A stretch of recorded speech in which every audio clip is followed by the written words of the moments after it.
Fala pessoal, vamos começar nosso módulo 2 aqui de Biofísica. Nossa primeira aula aqui do módulo 2 envolve a função renal, visão geral da função renal, beleza? Então tem um material aí para vocês lerem e aí eu vou fazer algumas explicações aqui a respeito dele, para que fique mais fácil para vocês interpretarem o nosso material. Quais os objetivos, então? Citar as principais estruturas do sistema renal, descrever as suas principais funções e definir os processos renais básicos: filtração glomerular, reabsorção tubular e secreção tubular. Neste capítulo, você vai estudar as principais estruturas do sistema renal e os processos renais básicos, beleza?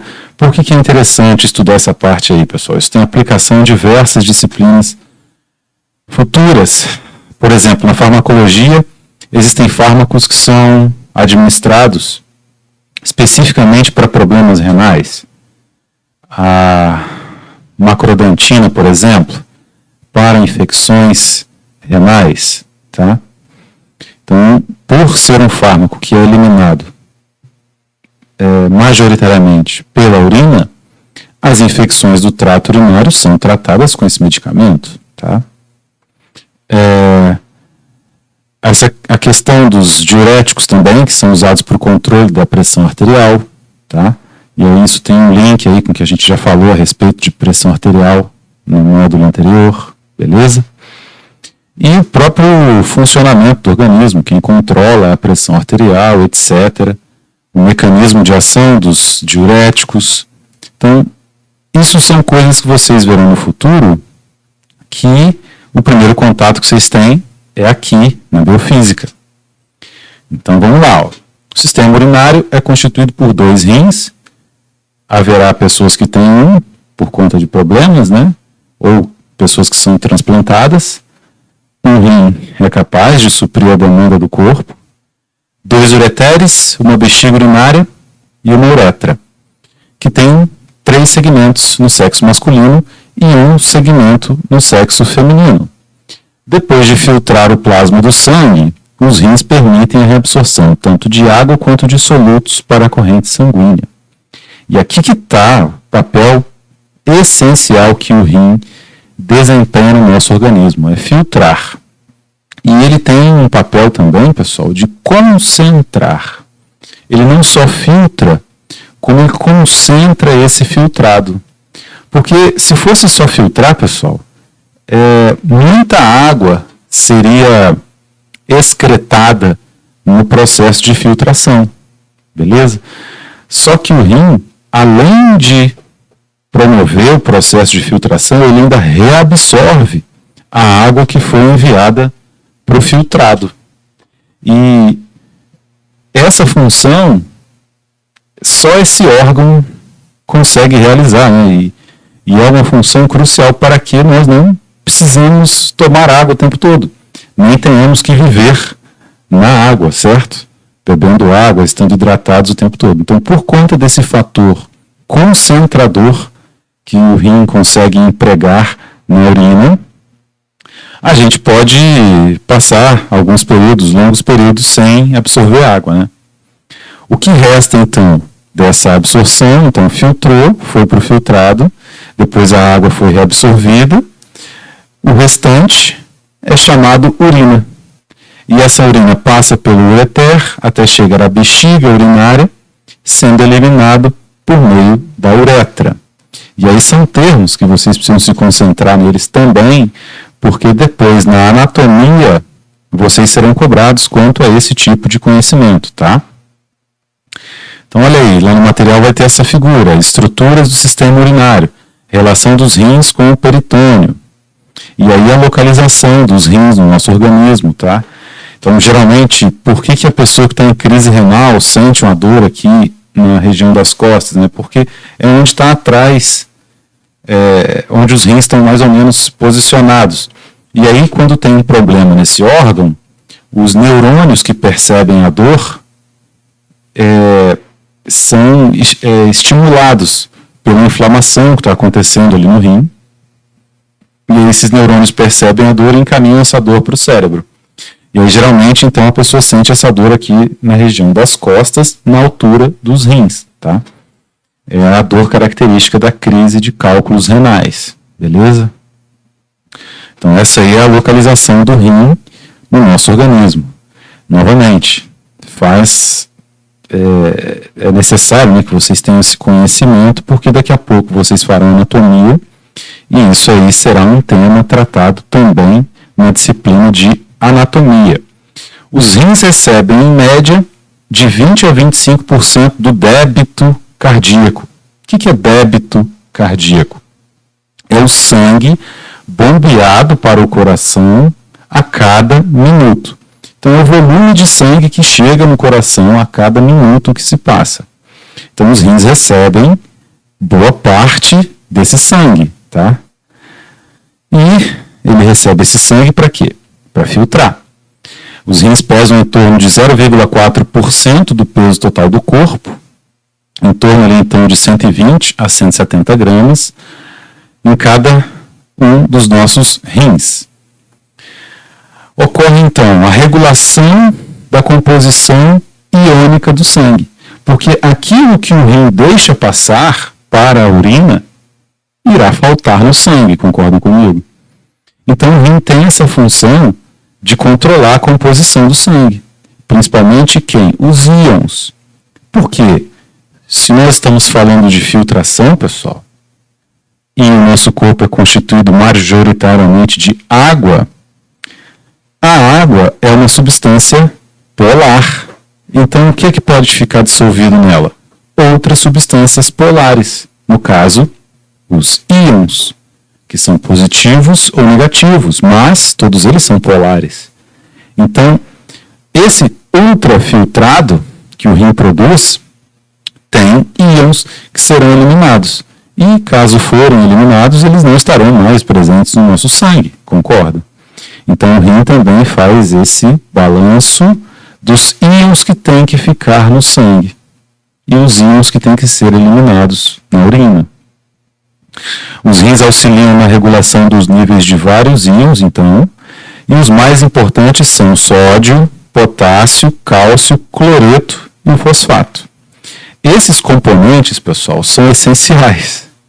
O cálcio, por exemplo, com certeza vocês já ouviram falar que o cálcio é necessário para a produção dos nossos ossos, certo? Sódio e potássio estão presentes em todo o nosso sistema nervoso, central e periférico, porque os neurônios são ativados e desencadeiam sinais elétricos que ocorrem por conta da despolarização das membranas plasmáticas dos neurônios. E o que é que faz essa despolarização? É justamente a diferença de íons dentro e fora do neurônio, como nós tratamos no módulo anterior. E sódio e potássio são os canais iônicos utilizados para provocar essa diferença de potencial. Então, eu não posso deixar de ter sódio e potássio. O rim, se ele eliminar completamente o sódio, por exemplo, ou o potássio, isso traz sérios problemas à nossa neurotransmissão. E aí, sódio é muito importante. Vejam que até para os criadores de boi, por exemplo, eles têm que deixar disponível para a criação de boi um tambor cheio de sal. Porque é muito difícil que o animal consiga esse sal só comendo o capim. Mas, mesmo que seja difícil de obter isso na natureza, né, é muito importante para o crescimento do animal que ele tenha um sistema nervoso funcional, tanto o sistema nervoso central quanto o periférico, né? Então, a deficiência nesses íons é muito problemática, tá? Somam-se aí, então, a sódio, potássio e cálcio, o cloreto e o fosfato. O cloreto também é um íon essencial na neurotransmissão. Lá no módulo anterior, a gente falou da excitação dos neurônios, que acontece por meio da despolarização da membrana e aí a abertura de canais de sódio, principalmente, né, mas também potássio. O canal de cloreto também existe nos neurônios. Isso é algo, por exemplo, que vocês vão abordar futuramente lá na farmacologia, como um exemplo básico aí que cabe para todas as disciplinas, com os benzodiazepínicos. São os medicamentos que são utilizados para aumentar a entrada de cloreto nos neurônios. Porque quando é o cloreto que entra nos neurônios, a membrana fica hiperpolarizada. E aí isso impede a transmissão eletrônica dos sinais. Tanto que esses benzodiazepínicos fazem a pessoa dormir, são chamados de hipnóticos. Com certeza vocês já ouviram falar de Rivotril, que é o clonazepam, alprazolam, lorazepam, certo? Por quê? Por que eles fazem a pessoa dormir? Porque quando eles chegam até os neurônios, eles interagem com os canais de cloreto. E aí, permitindo a maior entrada de cloreto nos neurônios, a membrana plasmática do neurônio fica hiperpolarizada. Ninguém mais consegue excitar essa membrana e, portanto, conduzir sinais elétricos por ela. E aí, se você... É como se apagasse a luz, né, do neurônio, o cérebro desliga e a pessoa acaba dormindo, certo? Então vejam como é interessante esse conhecimento aqui da biofísica, porque é aqui que você começa a ter referências, né, para tratar desses assuntos futuramente. Mais uma função dos rins, manutenção da osmolaridade do sangue, fato que tratamos no módulo anterior.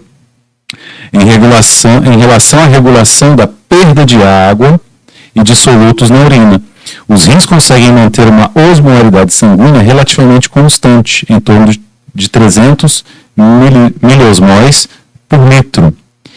Olha que interessante, pessoal. Se o rim não jogar água, não excretar água, eu terei um excesso de água no organismo. Consequentemente, os íons que existem no sangue ficarão diluídos.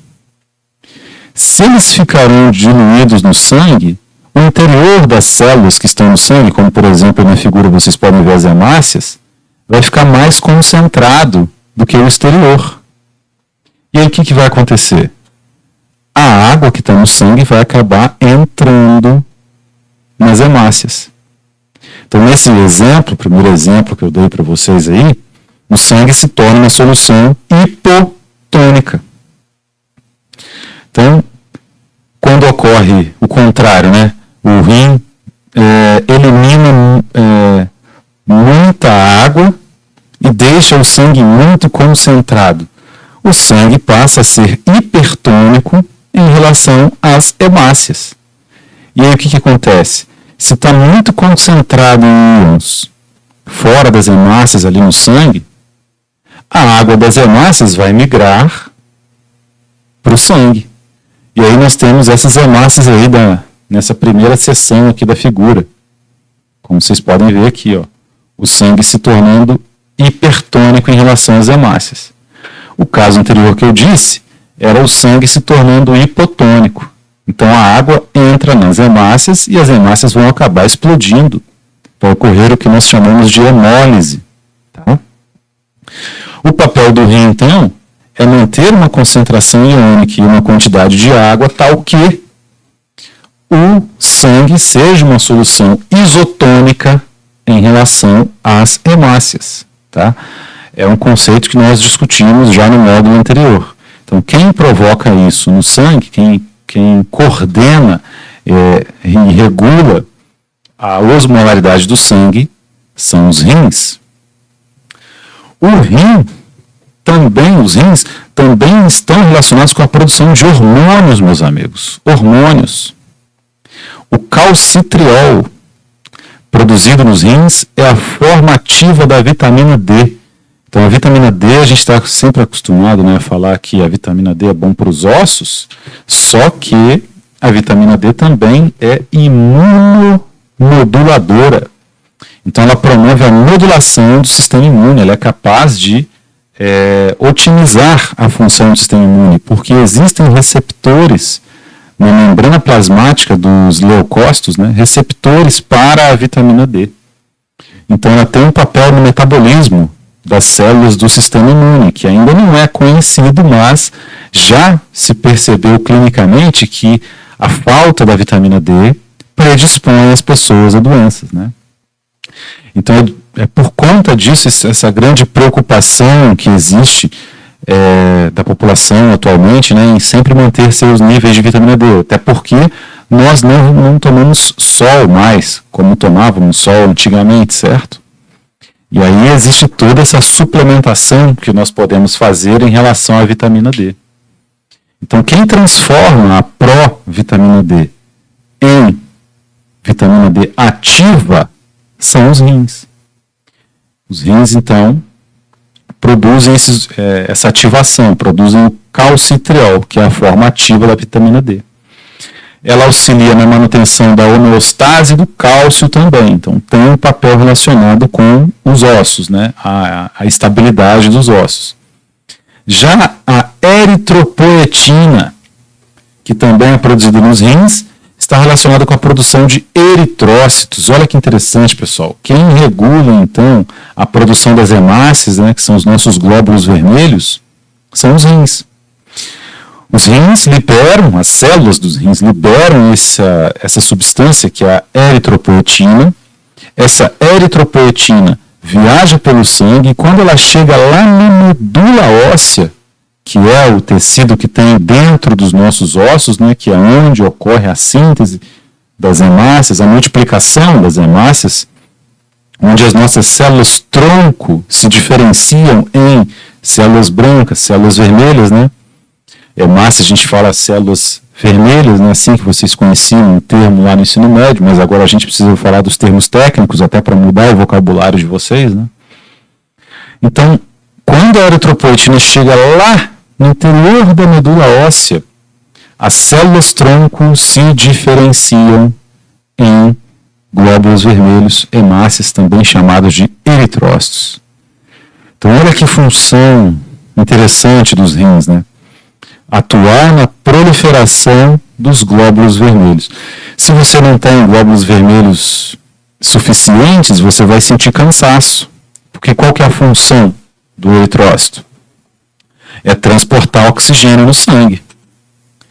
Ele pega o CO2, libera o CO2 lá no pulmão, e o oxigênio que você absorveu durante a respiração vai ser transportado para o seu corpo inteiro pelo eritrócito, pelo glóbulo vermelho. Se você passa a produzir menos eritrócitos, você começa a se sentir cansado, né? É a condição que nós chamamos de anemia, tá? Muitos pacientes que fazem hemodiálise, você que é estudante de farmácia ou trabalha na farmácia municipal, né, que é onde geralmente os pacientes vão buscar esse tipo de medicamento, podem perceber que os pacientes que fazem hemodiálise, eles vão fazer uso da eritropoetina. Porque como eles estão fazendo a hemodiálise, com certeza há uma sobrecarga do rim. Então ele não consegue produzir eritropoetina. Acaba que essa eritropoetina tem que ser suplementada externamente. Ela é administrada pela via subcutânea, na barriga da pessoa, né? É um hormônio, tá? Então, como é um hormônio, ele é proteico, não tem como a pessoa tomar pela via oral. Porque qualquer proteína que entra lá no nosso estômago é digerida, concordam? Então, assim como a insulina, né, a eritropoetina precisa ser administrada pela via subcutânea. Então, é por isso que os pacientes que têm problemas renais precisam utilizar a eritropoetina. Outra coisa extremamente importante em relação aos rins, a regulação do pH do sangue. Os rins são então responsáveis pela excreção de quantidades variáveis de hidrogênio, H+, para a urina, preservando os bicarbonatos, HCO3-, que estão relacionados com o tamponamento de H+ no sangue. As duas ações auxiliam na regulação do pH sanguíneo. pH, pessoal. Talvez seja a primeira vez que vocês estão tendo contato com com esse tipo de conhecimento aqui. E o que significa então o pH? É o potencial hidrogênio iônico. O pH está relacionado com a concentração do íon H+, no nosso sangue. Quanto mais íons H+ estão presentes, mais ácido se torna aquele meio. E quanto menos íons H+, mais básico se torna aquele meio. E o pH ele é descrito numa função logarítmica, tá? Isso será aprofundado posteriormente nas outras disciplinas. A questão aqui é, se não fossem os rins para controlar esse pH, o sangue poderia ficar mais ácido ou mais básico. E aí, eu vou dar um exemplo para vocês. O nosso pH do sangue, ele tem que ficar, quando está normal, entre 7,35 e 7,45. Se ele fica mais ácido que isso ou mais básico que isso, a pessoa tem muitos problemas. Vamos lá, para um exemplo, que vai fazer você entender. Vocês já viram como é que é a fabricação do queijo?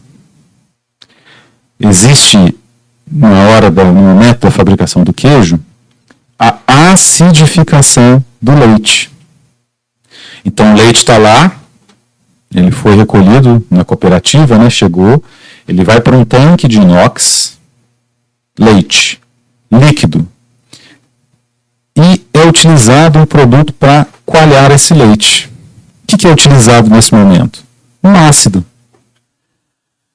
Para a fabricação de queijo artesanal, pessoal, lá na roça, usava vinagre. Vinagre é ácido. Usava aquele limão, né, para acidificar o leite. Quando o leite acidificava, pessoal, quando o leite acidifica, o que acontece? Precipita a proteína do leite. Então a proteína, que é a caseína, principal proteína do leite, né, que está lá solúvel no leite, quando muda o pH, ela muda a estrutura tridimensional dela. E aí ela acaba ficando insolúvel no leite. A caseína, então, precipita, se aglomera, forma grumos, precipita no fundo do recipiente em que o leite está, e aí a gente tem a separação do soro e do queijo. Quando esse soro for retirado e a massa que está lá for prensada, nós teremos o queijo, que é basicamente proteína do leite. Vai ter também lactose, que é o açúcar do leite no queijo, mas bem menos. Boa parte da lactose, a maioria da lactose, vai ficar lá no soro do leite. Esse soro era destinado para alimentação de animais, de porcos, né, que estavam passando por engorda. Mas hoje ele também virou uma bebida muito conceituada e bem cara, que é aquele Iopro que o pessoal que faz academia costuma tomar, né? E aí virou até um produto mais caro do que o leite, né? Diga-se de passagem. Ele é um subproduto, ele contém ali alguns aminoácidos, né? É dele que se fabrica, por exemplo, o whey protein. Então, esse soro, a água é evaporada, e aí tira os aminoácidos ali que vão se tornar o whey protein, né? Mas então, voltando aqui à biofísica, o pH do sangue. Se o pH do sangue acidifica, as proteínas que estão lá no sangue podem precipitar, igualzinho a caseína precipita lá no momento da acidificação do leite. E olha o problema que isso provocaria para o teu organismo. Já pensou? As proteínas do seu sangue entupindo todas as suas veias e artérias porque elas precipitaram devido à acidose metabólica? E outra, se o sangue fica ácido, o citoplasma das células fica ácido. E lá no citoplasma das células, pessoal, tem proteínas também ali dissolvidas que vão alterar a sua estrutura tridimensional. E ficarão ineficientes, as células vão morrer. Então, existem pacientes, por exemplo, e isso aí quem pode ver é quem está mais relacionado com a enfermagem, por exemplo, que já trabalha em hospital, tem pacientes que precisam ter a acidez do sangue monitorada muito de perto. Porque caso ocorra um evento de acidose metabólica, o paciente pode morrer e ele morre rápido, né? Então, alguém precisa ficar monitorando a acidez do sangue do paciente desse até que ele seja trazido à normalidade. E, naturalmente, quem é que tem a função de controlar aí o pH do sangue no organismo são os rins, tá? Então essa é uma função crucial que também os rins representam para o nosso organismo, né? O controle do pH sanguíneo. A alcalose é tão prejudicial quanto a acidose, pessoal. Só que a acidose costuma ser mais mortal. E a alcalose, nós observamos menos frequentemente, quer dizer, do que a acidose metabólica, tá? E também os rins controlam o volume de sangue. Como assim o volume do sangue, professor? O sangue fica mais alto ou mais baixo? É porque, de acordo com o tanto de urina que o rim produz, o volume total do sangue do corpo diminui, concordam? Por exemplo, eu, 1,80 m, devo ter aqui uns 8 litros de sangue. Se o rim produzir 1 litro de urina e eu urinar, eu vou ficar com 7 litros de sangue. Concordam? E aí o meu volume total de sangue diminui, né? Quando o volume sanguíneo se eleva, aumenta a pressão arterial. E em contrapartida, se o volume do sangue se reduz, a pressão arterial também diminui. É essa característica, né, que permite a utilização então dos diuréticos para o controle da pressão arterial. Porque os diuréticos influenciam diretamente nos rins. Eu vou mostrar para vocês como que eles fazem isso para aumentar o volume de urina que é produzido. E aí, quando esse volume de urina aumenta e o paciente urina mais, o volume total de sangue dele diminui. E aí a pressão que esse sangue faz nas artérias também diminui. Reduz-se a pressão arterial do paciente, com a utilização, então, dos diuréticos. Foi? Outra forma dos rins auxiliarem no controle da pressão arterial é devido à secreção de uma enzima, renina. Por que o nome dela é renina, pessoal? Porque ela é produzida no rim. Aí deram esse nome de renina. A renina, por sua vez, aciona um mecanismo que é o chamado de renina-angiotensina-aldosterona. E aí, a renina ocasiona o aumento da pressão arterial. Esse aí, eu tenho que explicar para vocês, porque não é algo tão trivial de se aprender. Mais para frente eu vou mostrar para vocês como é que funciona esse sistema renina-angiotensina-aldosterona. Mas vamos continuar por enquanto aqui nas funções dos rins. Então, regulação do nível sanguíneo de glicose. De modo semelhante ao fígado, os rins utilizam a glutamina, que é um aminoácido, na gliconeogênese, para sintetizar novas moléculas de glicose. E assim ajudam a disponibilizar a glicose no sangue, agindo na prevenção de desajustes na gliceria. O que significa isso aqui, pessoal? Quando a nossa glicose, que é o carboidrato que vem da nossa alimentação, né?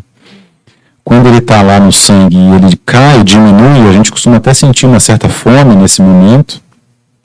O corpo tem algumas alternativas para jogar essa glicose para cima de novo.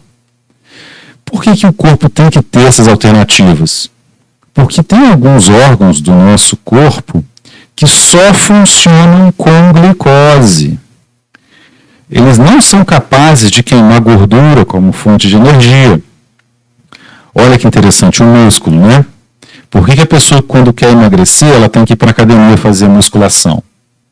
Porque quando acaba a glicose no sangue, quando diminui bastante a glicose do sangue, se ela fizer lá a musculação, a célula muscular vai usar a gordura como fonte de energia.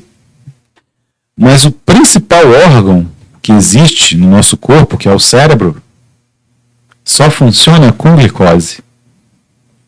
Agora imagina, você toma lá acorda meio atrasado, não toma café, vai trabalha o dia inteiro, chega em casa depois, não dá nem tempo de se alimentar, tem que pegar um ônibus, ir para a faculdade, aí você chega em casa só depois, 11 horas da noite. Poxa, você passou o dia inteiro sem comer. Então quer dizer que a concentração de carboidratos no seu sangue vai abaixar bastante, né?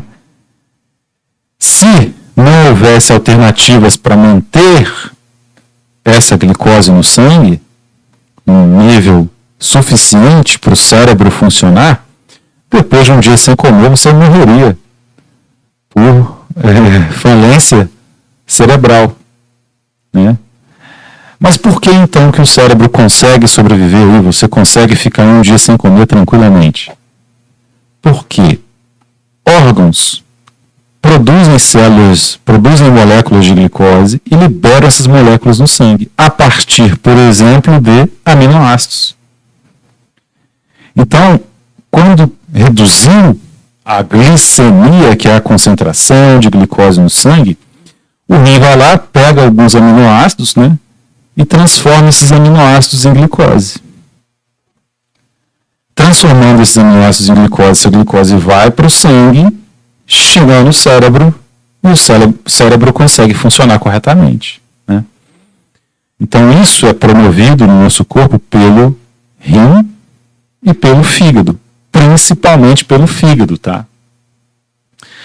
E a essa molécula que foi criada a partir de um aminoácido, né?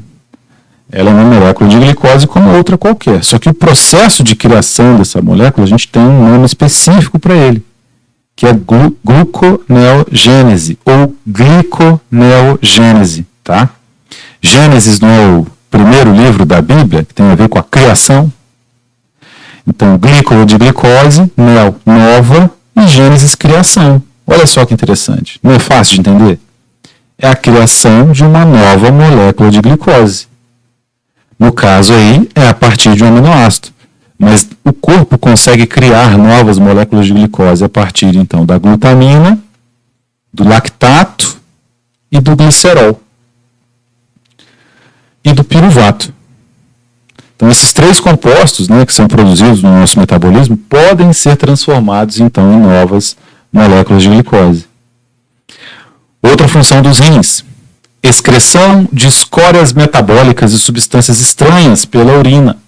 Os rins excretam escórias metabólicas, ou seja, substâncias que não possuem utilidade no corpo. A amônia e a ureia resultam da desaminação dos aminoácidos.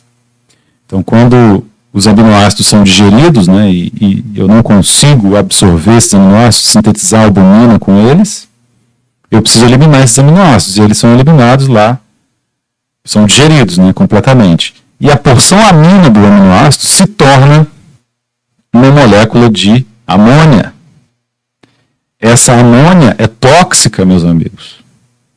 Então ela precisa ser transformada antes que ela cause uma intoxicação no nosso corpo, ela precisa ser transformada em ureia.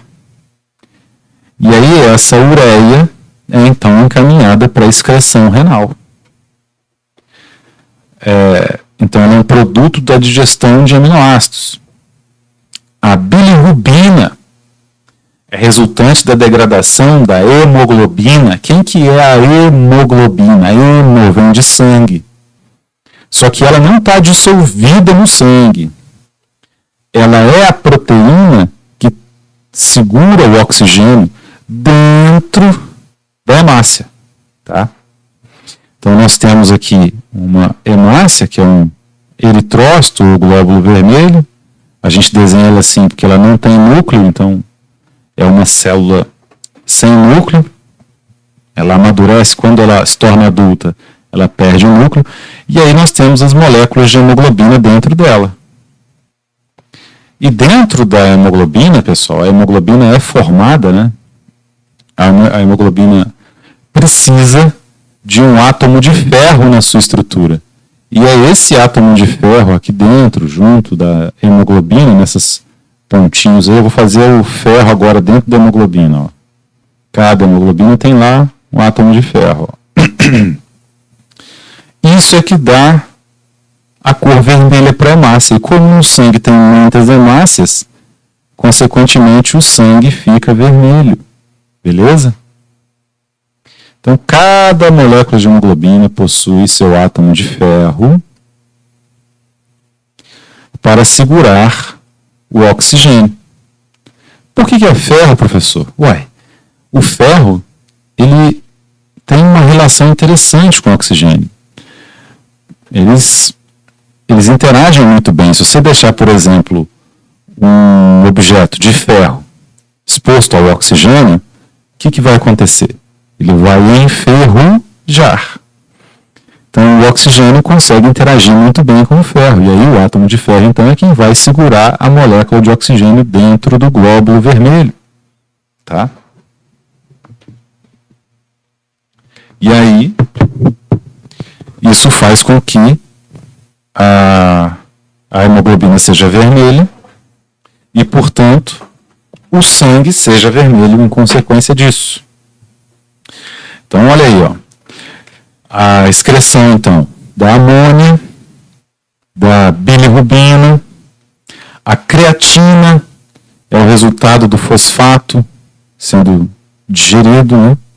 Sobretudo por conta da degradação das fibras musculares, porque as nossas células morrem, pessoal. Todo dia nós temos células morrendo. E aí os produtos, né, desse metabolismo têm que ser eliminados, porque são tóxicos. O ácido úrico tem origem na degradação dos ácidos nucleicos. Fármacos e toxinas ambientais também são escórias do metabolismo eliminadas na urina. Então não tem como. O metabolismo ele produz componentes que são tóxicos, que aí não tem como reaproveitar o nosso corpo. Então são todos enviados para a urina e os rins é que fazem esse papel. Beleza? E olha aí, chegou a hora da gente falar do sistema renina, angiotensina e aldosterona. Eu pulei lá atrás, né? Não dei mais informações. Por quê? Porque isso é algo que realmente a gente precisa de bastante tempo para analisar. Então, foca nessa figura aqui, pessoal. Isso aí é um rim, tá vendo? E aí, nós temos esses dois quadradinhos aqui, ó. Aumento da pressão arterial ou queda da pressão arterial. Vamos começar a analisar a partir da queda da pressão arterial. Seu corpo sempre tem que estar preparado para uma queda de pressão arterial. Por quê? Porque você tem que ser capaz de correr, fugir, lutar, né? Não pensa na nossa sociedade atual, não. Pensa na época das cavernas lá, para você entender isso melhor, né? Então a gente precisava caçar, nós éramos caçados por outras tribos indígenas, animais, etc. Então, você tem que ser capaz de aumentar a sua pressão arterial para sobreviver. Isso somos nós e também os animais, né? Imagina, tem um rato, aí ele vê um gato se aproximando, ele tem que aumentar a pressão arterial dele. Por quê? Porque o sangue tem que ser distribuído para todos os músculos, para ele correr mais, para os músculos das pernas, né? Ele precisa oxigenar esses músculos, então até o volume do pulmão dele se expande. E aí, então, quando essa pressão cai, quem é que sente que essa pressão caiu? Os rins, porque o sangue é bombeado para eles. Então, o rim possui mecanismos que a gente chama de baroreceptores, receptores da pressão, e aí ele, quando identifica que houve uma queda da pressão arterial, ele comanda, ele aciona o aumento dessa pressão arterial. Como ele faz isso? Ele libera no sangue, as células dos rins vão liberar no sangue a famosa renina, que a gente tinha comentado anteriormente. A renina é uma proteína. E a renina interage com uma proteína que já está presente no sangue, o angiotensinogênio. O angiotensinogênio é produzido no fígado e liberado no sangue. Tá?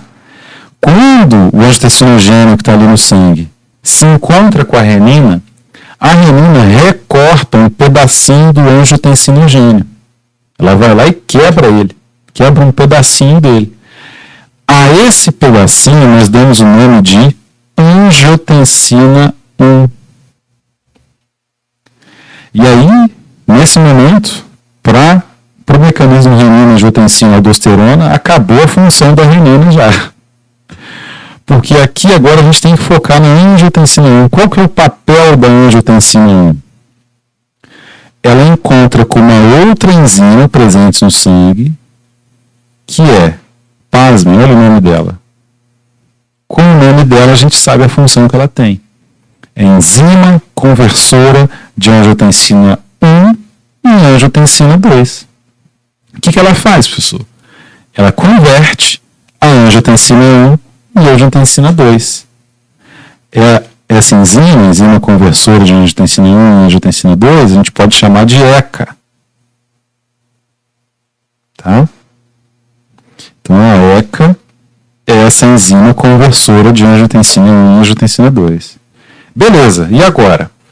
A angiotensina 2 é que tem os papéis principais de alteração da pressão arterial.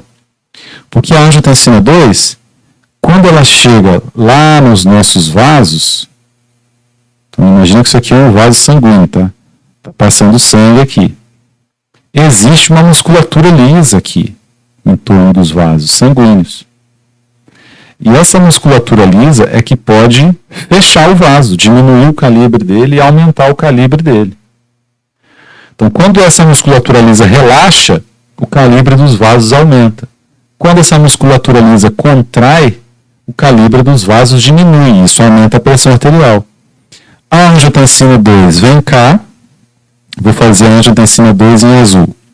E quando a angiotensina 2 interage aqui com essa musculatura lisa dos vasos, porque ela foi produzida no sangue, né? O calibre dos vasos acaba diminuindo, porque essa musculatura lisa se contrai.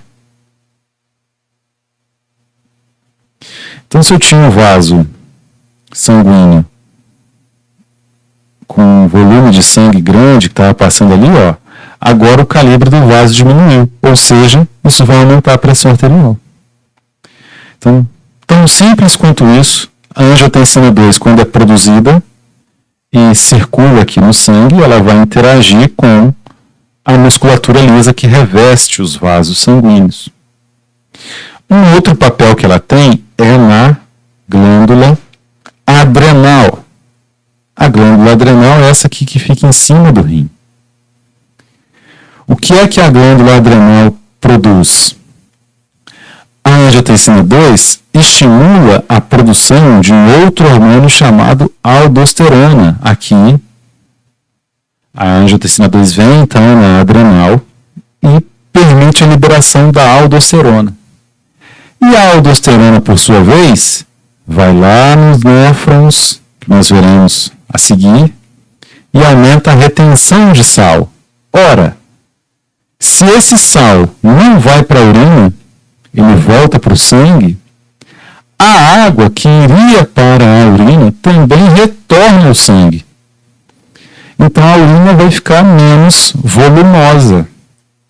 Se eu libero, então, excreto menos urina, quer dizer que meu volume de sangue continua alto. E isso também aumenta a pressão arterial. Então esse mecanismo renina, angiotensina, aldosterona, é algo crucial para o entendimento dos fármacos que atuam na regulação da pressão arterial. Olha como é que agora fica mais fácil de entender como é que funcionam os medicamentos. Vocês já ouviram falar do captopril. O que o captopril faz? O captopril é um inibidor da ECA. Quando o captopril vai lá e inibe a ECA, não ocorre tanta transformação da angiotensina 1 e angiotensina 2. Então, eu tenho uma menor influência da angiotensina 2 na redução do calibre dos vasos e uma menor influência da angiotensina 2 na liberação de aldosterona, portanto, menos aldosterona será liberada e menos retenção de sal. Então, o paciente vai urinar mais. E aí, por urinar mais e por não fechar os seus vasos sanguíneos, a pressão arterial dele se controla. A pressão diminui. Tá? E a losartana, professor? Poxa, tanta gente usa a losartana hoje em dia, né? Nós, profissionais de saúde, precisamos saber o mecanismo de ação dela. A losartana é um antagonista da angiotensina 2. E quando eu não tenho angiotensina 2 novamente, não irá ocorrer a redução do calibre dos vasos e será liberada menos aldosterona pelas adrenais. Então, não ocorrerá a retenção de sal e o paciente, portanto, vai urinar mais. Então, esse sistema renina-angiotensina-aldosterona entra de forma mais explícita na explicação farmacológica da intervenção que nós temos, né? Da intervenção farmacológica na pressão arterial. Então, isso, o professor de farmacologia, o professor Rafael, vai precisar disso lá futuramente, tá? Então, se liguem nesse sistema, para quando vocês chegarem lá, não ser a primeira vez que vocês viram isso, beleza? Então, esse é o sistema renina-angiotensina-aldosterona, tranquilo de entender. Uma vez que você fizer um resumo aí sobre ele, você vai se lembrar disso para sempre. E aí vamos falar só um pouquinho aqui de anatomia e fisiologia renal, que também está lá no nosso material para você destrinchar, tá? O rim foi projetado para filtrar grandes quantidades de plasma, reabsorver substâncias que o corpo deve reservar e eliminar substâncias de descarte. Pensa bem, pessoal. Já pensou se a gente não tivesse o rim, e aí tudo que está dissolvido no sangue fosse deliberadamente excretado? Poxa, a gente ia perder proteínas. Sabe o que a gente ia precisar fazer? Sair para caçar. Ia precisar gastar bastante dinheiro com carne se não fosse essa filtração. Porque se a gente perde, por exemplo, a albumina, que é a principal proteína do sangue, se nós perdêssemos essa albumina na urina, rapidinho a gente ia ficar com necessidade de adquirir essas proteínas de novo. E aí quem ia sofrer seriam os bois Nelore, né? Porque a gente ia querer comer churrasco direto. Então, essa função aí de filtrar, né, permite que você sobreviva de acordo, em equilíbrio. Os rins produzem 120 ml de ultrafiltrado por minuto. Então, são 120 ml de ultrafiltrado por minuto, mas a cada minuto 1 ml de urina é produzido. Então, se a gente jogasse por minuto 120 ml de urina, rapidinho a gente ia precisar desidratar, a gente ia precisar morar dentro de um lago ou de um rio, bebendo água o tempo todo, né? Mas como o rim tem esse fator concentrador, a cada minuto ele filtra 120 ml e produz só 1, e concentra. Portanto, aproximadamente 90% do ultrafiltrado é reabsorvido a um incrível custo de energia. Então, essa reabsorção, pessoal, dos 119 ml de água, essa reabsorção de sais, de proteínas, né, do que poderia ser excretado pelo rim, isso demanda muita energia, mas a energia que o corpo gasta nunca é à toa que ele gasta.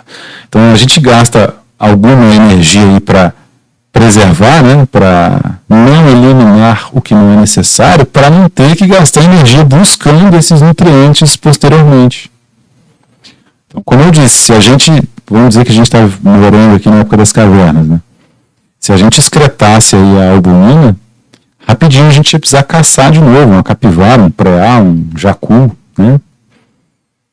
Então, esse fator concentrador é crucial para a nossa sobrevivência também. E essa aí é a foto do néfron. A todo momento, durante a aula, eu falei para vocês que o rim filtra. O rim filtra. Mas e aí, como que é essa filtragem, né? De fato. O que é usado e como é que o corpo funciona nesse processo de filtração?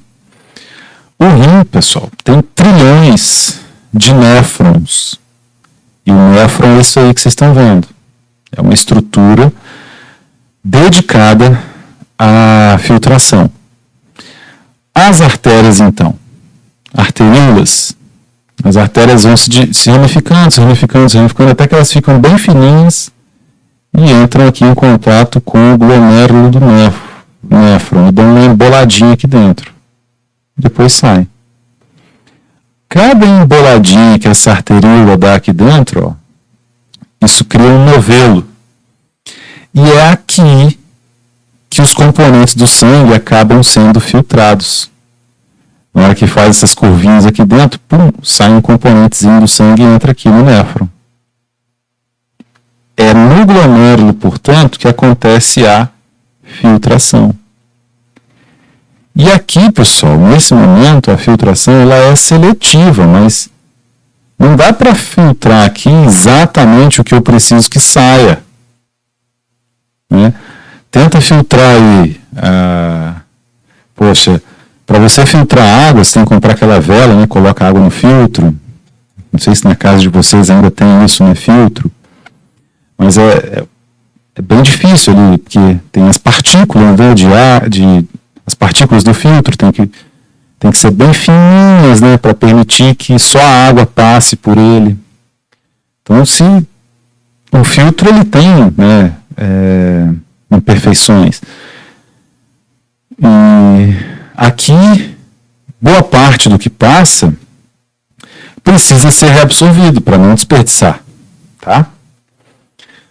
Então, no glomérulo ocorre a filtração glomerular e aí esses componentes vão viajando aqui por dentro do glomérulo.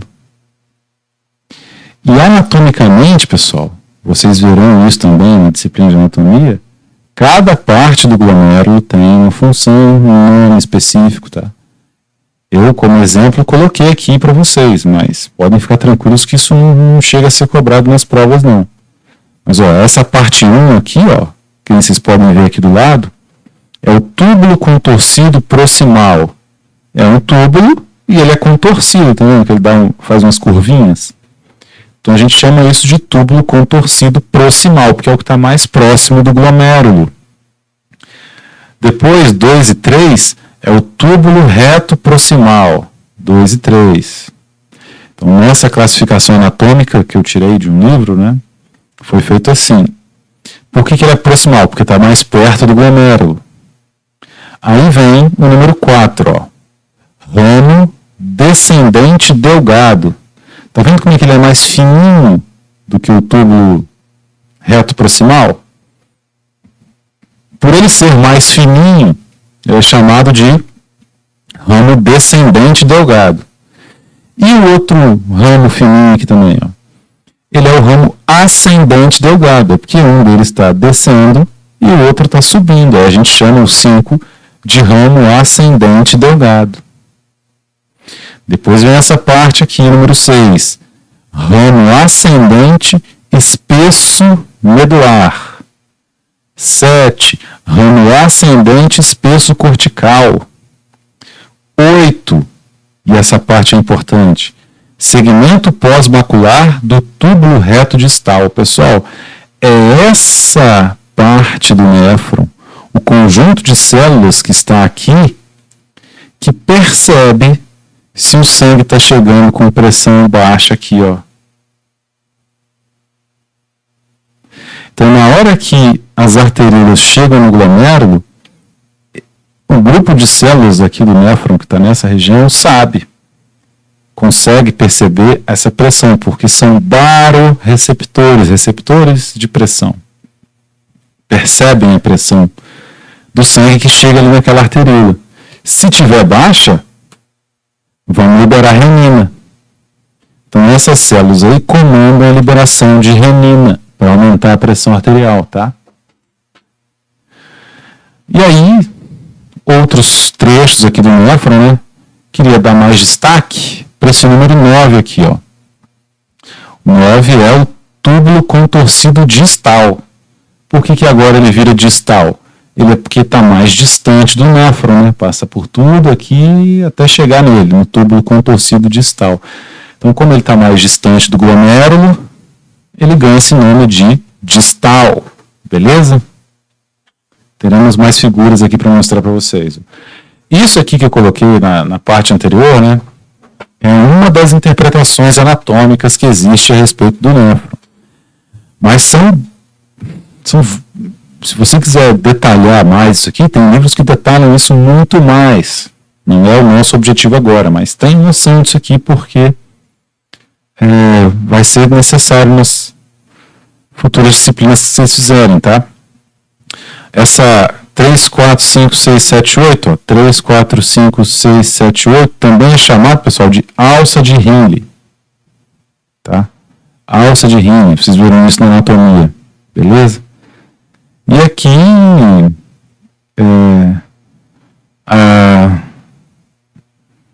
detalhamento, né, maior ainda do néfron, mas só por curiosidade que eu coloquei aqui para vocês. Aí, novamente, ó, uma figura mais realista do néfron, certo? Então, olha aqui, em amarelinho, a gente tem a cápsula de Bowman, que é ali onde acontece aquele enovelado que eu falei para vocês. Cápsula de Bowman, e esse emaranhado que a arteríola se transforma aqui dentro, ó, a gente chama de glomérulo de Malpighi. Então é aqui que acontece a filtração glomerular. E os componentes do sangue acabam entrando aqui no néfron.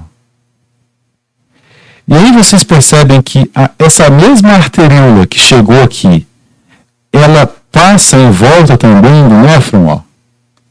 Ela fica enovelada aqui em torno dos túbulos do néfron, túbulo contorcido proximal, alça de Henle, túbulo contorcido distal. Tá? Então, é nessas arteríolas que estão aqui, e essas vênulas, que também ocorre a reabsorção da água, do sódio, do potássio, do cálcio, etc. Beleza? Então, a filtração acontece aqui na cápsula de Bowman, onde ocorre a formação do glomérulo de Malpighi, cápsula glomerular, e aí depois esses componentes são reabsorvidos aqui no restante do néfron. O que não for absorvido aqui, pessoal, nesse caminho aqui tortuoso que o néfron faz, vem para cá. Aqui é o tubo coletor, e isso aqui vai tudo para a bexiga para virar urina. Tá? A junção desses túbulos coletores é justamente isso aqui, ó. O ureter. Beleza? E isso aqui vai tudo para a urina. Ok? Então, é isso que está por trás, tá? Do desempenho desse nosso órgão, o rim. Beleza? Aí, mais alguns exemplos para vocês, né?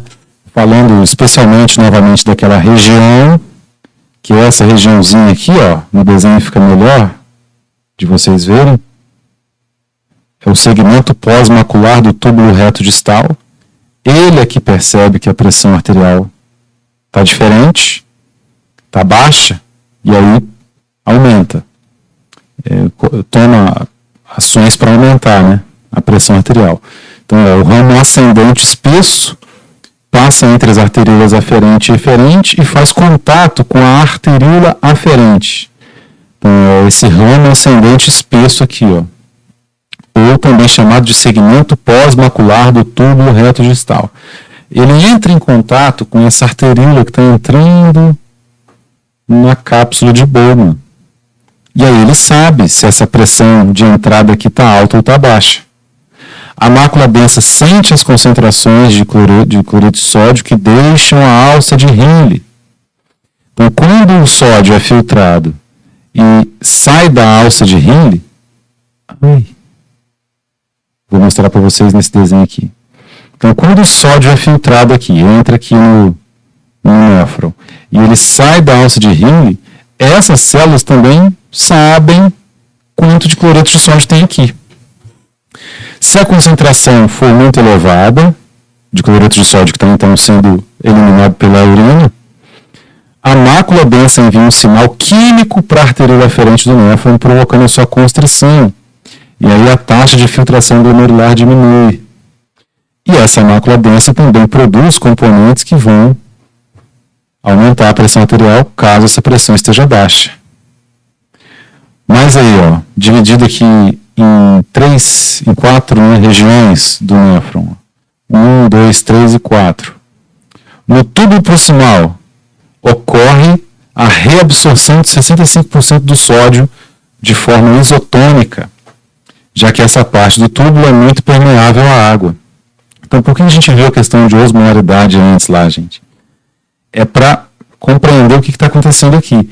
Vocês se lembram que eu disse que aqui em volta, né, do néfron, aquela arteríola vem aqui, passa por aqui e tal, passa pela frente, passa por trás dele, beleza. Então, essa arteríola que tem o nosso sangue passando por ela, né, ela é responsável por reabsorver os componentes que a gente não precisa eliminar na urina.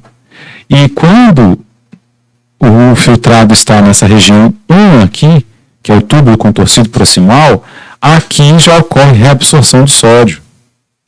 65% do sódio já é reabsorvido. Os outros 25% do sódio filtrados são absorvidos na alça de Henle. Então, nessa parte 2 e 3 aqui, ó, que pertencem à alça de Henle, também ocorre reabsorção do sódio, tá? Do íon sódio.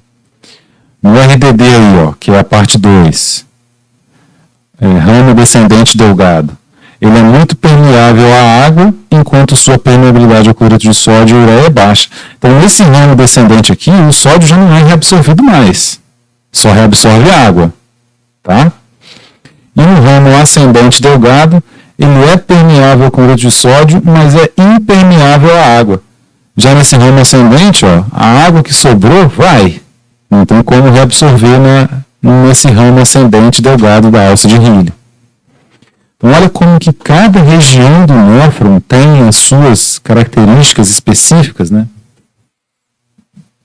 Finalmente, os ductos coletores, que é essa parte 4 aqui, ó, ajustam a composição do volume do ultrafiltrado. E aí, a urina segue seu destino até chegar à bexiga e depois ao ureter.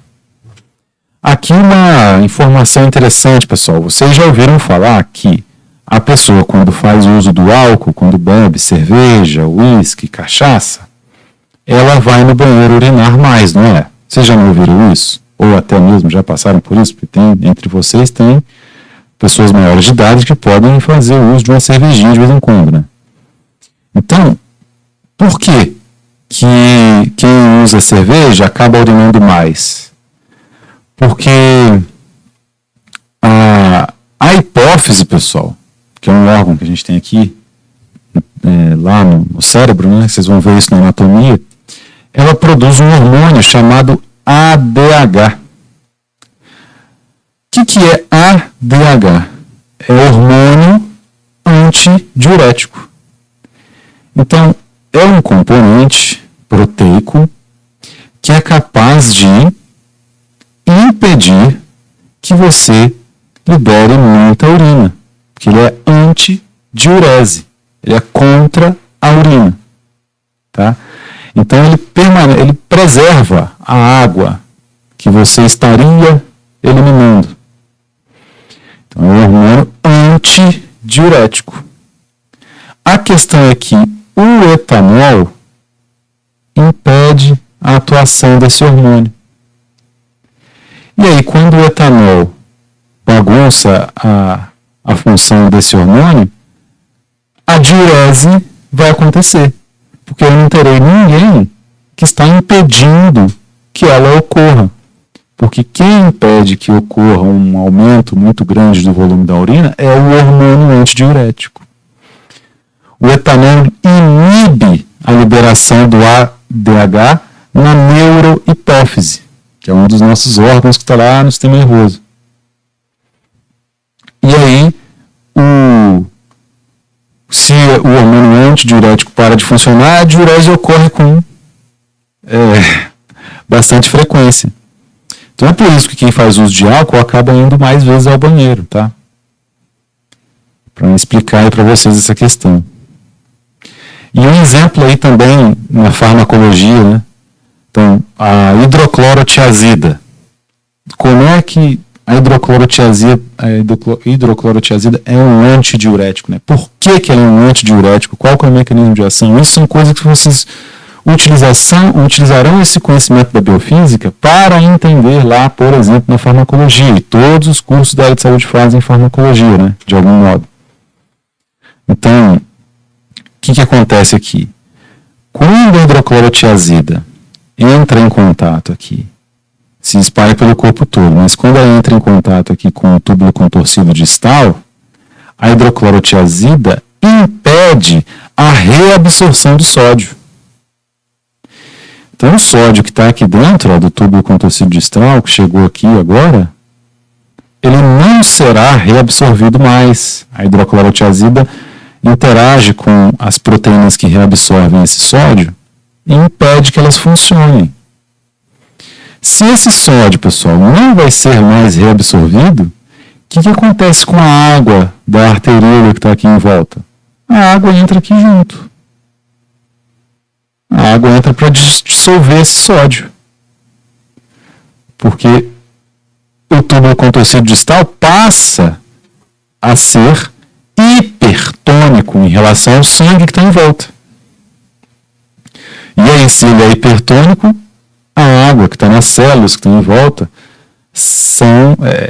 essa água é direcionada a ele, ao túbulo contorcido distal. E aí, essa água acaba indo para o duto coletor. Então, por impedir a reabsorção do sódio, aumenta o volume de urina. Porque junto do sódio vai a água que está ali nas arteríolas em volta do túbulo contorcido distal. Beleza? Então, isso é um mecanismo de ação de um fármaco, que é um antihipertensivo, que você vai precisar estudar futuramente. Então, a raiz desse negócio está aqui na biofísica. Beleza? Então, por hora, ficamos assim. Nos vemos na próxima aula, pessoal. Dúvidas, sugestões e comentários, podem mandar lá no fórum. Estou acompanhando, tá? Falou!